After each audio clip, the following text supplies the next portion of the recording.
नमस्कार दोस्तों, स्वागत है हमारे YouTube चैनल में। दोस्तों, यूपी ट्रिपल एस सी एनम 5272 पोस्ट मुख्य परीक्षा की तैयारी आयोग की तरफ से पेपर का लेवल अभी तक जो परीक्षाएं हुई हैं स्पेशल भर्ती की दोस्तों, और एनम कट ऑफ बहुत कम अनुमानित स्कोर भी मैं आप लोग को बताऊंगा। दोस्तों, कौन सी बुक सबसे बढ़िया होगी। सबसे पहले वीडियो को एक लाइक करिएगा, चैनल पर नए दोस्तों सब्सक्राइब जरूर कर लीजिए और वीडियो को ज़्यादा से ज़्यादा शेयर करिएगा। दोस्तों, कमेंट के माध्यम से बहुत से अभ्यर्थियों के ये कमेंट आ रहे थे कि सर कौन सी बुक सबसे बढ़िया होगी, कहाँ से कैसे पढ़ा जाए और कैसे प्रश्न बनेंगे। दोस्तों, अब की बार तो आप लोगों ने पीईटी 2023 का जो प्रश्न आया था आप लोगों ने देखा ही था, कितना टफ पेपर आया था। उसी हिसाब से ही हर भर्ती का पेपर आयोग टफ बना रहा है। ग्रुप सी की पोस्ट के हिसाब से दोस्तों क्वेश्चन नहीं आ रहे हैं जिस हिसाब से क्वेश्चन चाहिए।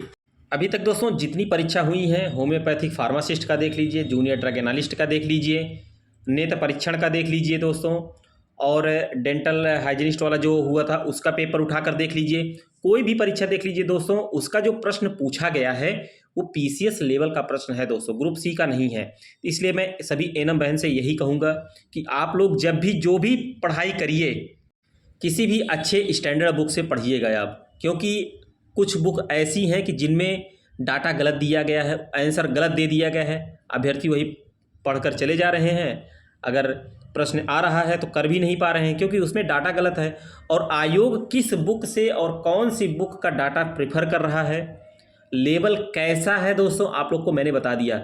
यहाँ तक ये हालात है दोस्तों, अभी तक जितनी भी परीक्षाएं स्पेशल भर्ती की हुई हैं जो मैंने नाम आप लोग को बताया है, homeopathic pharmacist, junior drug analyst और साथ में डेंटल हाइजीनिस्ट वाला हुआ, नेत्र परीक्षण वाला हुआ दोस्तों, इन सभी जो भर्तियां हैं ये स्पेशल मेडिकल की भर्ती है दोस्तों। अगर हाईएस्ट देखा जाए अभ्यर्थियों ने तो 44 से 45 क्वेश्चन ही कर पाए हैं। अगर हाईएस्ट देखा जाए, इतना टफ पेपर आ रहा है। और कट ऑफ कहाँ तक जा सकती है दोस्तों, अगर देखा जाए इस हिसाब से हमें तो लगता है कि 25 से 26 नंबर कट ऑफ जा सकती है जिस हिसाब से पेपर का लेवल आ रहा है। और दूसरी बात दोस्तों, आयोग जो है पहले 4 ऑप्शन देता था, अब जो है 5 ऑप्शन देने लगा है। इस 5 ऑप्शन के चक्कर में अभ्यर्थी कंफ्यूज हो जा रहे हैं, जिससे उनके प्रश्न काफ़ी गलत हो रहे हैं। तो ये मान के चलिए कि आप लोगों में भी 5 ऑप्शन आएगा, एक प्रश्न का 5 ऑप्शन आएगा, माइनस मार्किंग रहेगी। इसलिए जो ही आपको आए वही करिए, चाहे 30 नंबर, चाहे 40 नंबर, चाहे 50 क्वेश्चन, जो भी आए वही करिएगा। बहुत से अभ्यर्थियों ने 70 क्वेश्चन, 80 क्वेश्चन किया है और उसके बाद माइनस में चले आए हैं। उनका 20 नंबर, 15 नंबर, 15 क्वेश्चन तक सही हुआ है दोस्तों, इस जो 4 भर्ती का मैं बता रहा हूँ आप लोगों को। और कट ऑफ बहुत कम जा सकती है, बहुत ही कम। तो एनम के अभ्यर्थी ऐसी पढ़ाई करिए। आप लोग के पास बहुत सी बुकें होंगी, मैं दिखा दे रहा हूँ आप लोग को, जिस भी बुक से आप पढ़ रहे हैं।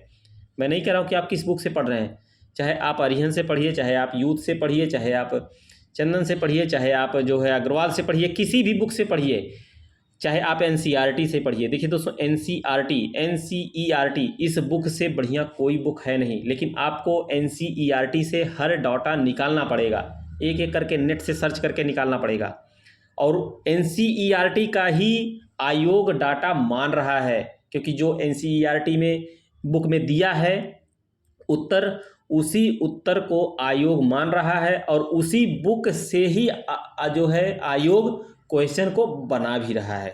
अगर कोई भी क्वेश्चन जैसे जीवाणु से है, विषाणु से है, इन सभी का अगर प्रश्न है कोई, या कोई जो है डिजीज से है, बीमारी से संबंधित है, तो वो भी एनसीईआरटी से ही, मतलब कोई भी XYZ जो भी क्वेश्चन है दोस्तों, आयोग एनसीईआरटी की बुक से ही प्रेफर कर रहा है, उसी का डाटा मान रहा है और किसी भी बुक से जो है दोस्तों नहीं।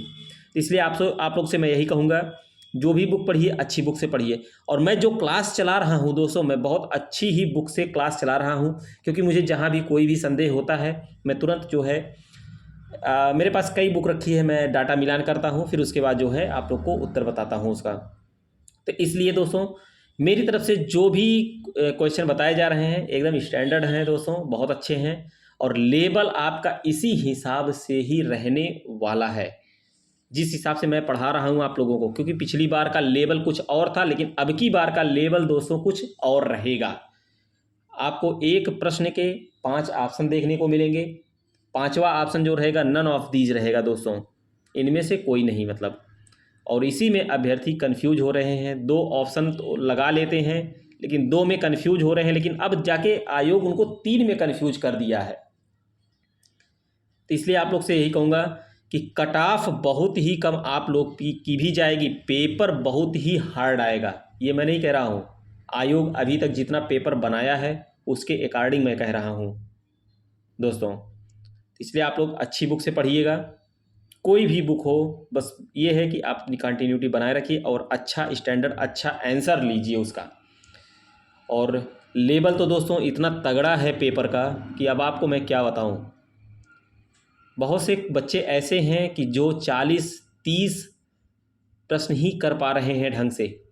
कुछ लोग तो ऐसे हैं जिन्होंने हमें बताया, नेत्र परीक्षण का हुआ दोस्तों, होम्योपैथिक फार्मासिस्ट का हुआ और आपका डेंटल हाइजीनिस्ट का हुआ।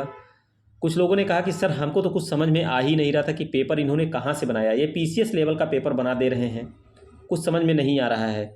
मेरे तो 12 नंबर 15 नंबर ही सही हो पा रहे हैं, इतने में पता नहीं सिलेक्शन होगा कि नहीं होगा। किसी ने कहा कि सर मेरा 25 ही नंबर है। अभी तक जितना मैंने सुना है हाईएस्ट 44 नंबर ही सुनने में आया है कि 44 क्वेश्चन ही सही कर पाए हैं। तो दोस्तों इस हिसाब से आप क्या देख सकते हैं कि कितनी कट ऑफ जा सकती है। ऐसे ही आप लोगों का भी पेपर रहेगा और कट ऑफ बहुत कम जाएगी, लेकिन आपको क्वेश्चन का स्टैंडर्ड देख के पढ़ना होगा दोस्तों। वीडियो को ज़्यादा से ज़्यादा शेयर करिएगा दोस्तों। यह वीडियो बनाने का मेरा मकसद इसलिए था कि बहुत से अभ्यर्थी पूछ रहे थे सर क्या कट ऑफ रह सकती है, कौन सी बुक से पढ़ा जाए। तो मैंने आप लोग को बता दिया कि अगर आपको NCERT की बुक मिल जाती है तो थियोरेटिकल पोर्शन जो है, थियोरेटिकल पोर्शन वहाँ से आप उठाकर उसको ऑब्जेक्टिव टाइप में आप सर्च करके देख सकते हैं। या NCERT की बुक डिजीज वाइज अलग अलग करके आएगी दोस्तों, साइंस की बुक आती है उसमें से आप निकाल लीजिए। तो एक ANM की एक बुक नहीं मिलेगी NCERT की, लेकिन हाँ जो चैप्टर आपके हैं चैप्टर के हिसाब से NCERT की बुक मिलेगी। उस चैप्टर से आप उस जो है NCERT की बुक से पढ़िए, सबसे बढ़िया रहेगा दोस्तों। वीडियो को ज़्यादा से ज़्यादा शेयर करिएगा, चैनल पर नए तो सब्सक्राइब जरूर कर लीजिएगा। आप लोगों की परीक्षा जहां तक संभावित है अप्रैल के बाद कभी भी हो सकती है और जल्द ही शॉर्टलिस्ट वाली नोटिस भी आपको देखने को मिलेगी। मिलते हैं नेक्स्ट वीडियो में। वीडियो को अंत तक देखने के लिए बहुत बहुत धन्यवाद।